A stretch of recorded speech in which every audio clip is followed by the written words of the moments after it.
Can we talk about why Selma needs its own chapter in the psychology of courage?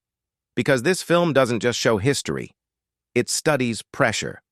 Ava DuVernay narrows the story to 1965, not the full life of Dr. Martin Luther King Jr., but the calculated campaign in Selma, Alabama to secure federal voting rights protections.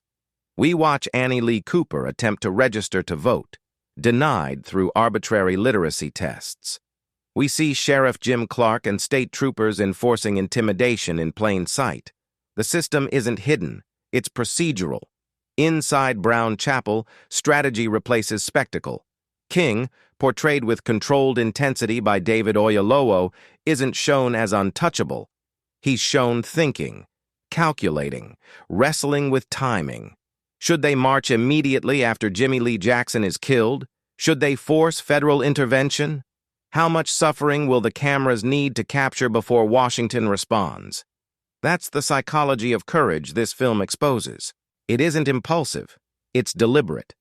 When 600 marchers step onto the Edmund Pettus Bridge, the tension is unbearable because we know they are not naive. They anticipate violence.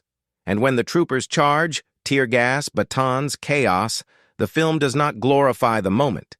It lingers in its brutality. Even President Lyndon B. Johnson is portrayed as a political tactician, cautious, pressured, aware of the national consequences. By the time Johnson declares, "We shall overcome" before Congress and signs the Voting Rights Act of 1965, the victory feels earned, not inevitable. Selma argues that courage isn't loud. It's strategic endurance. It's leadership under surveillance. It's walking forward when fear is fully present, and choosing purpose anyway. That's why it belongs in the psychology of courage.